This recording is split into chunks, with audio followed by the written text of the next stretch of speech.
ആട്ടം കണ്ട് താമസിച്ച് കാളകേറ പൊന്മലയിൽ കാളകളി കണ്ട് താമസിച്ച് ആടുകേറ മാമലയിൽ ആടുകളി കണ്ട് താമസിച്ച് കുയിലുകേറ പൊന്മലയിൽ കുയിലുകളി കണ്ട് താമസിച്ച് കൊക്കുകേറ പൊന്മലയിൽ കൊക്കുകളി കണ്ട് താമസിച്ച് കുതിരകേറ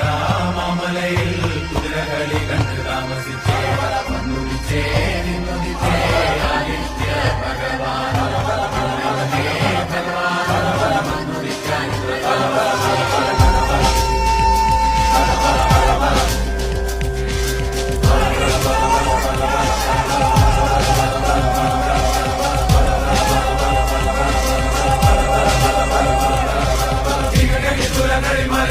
കഴിഞ്ഞ് കൊല്ലത്തിലും കുട്ടലിലും നെല്ലും കെട്ടിയെടുത്തും കൊണ്ടോരായിരം കുലക്കയ്യും വീശി വരും കാരണോരെ പേരുമയും കുമിയിലും കുലയോരെ കഥ പറ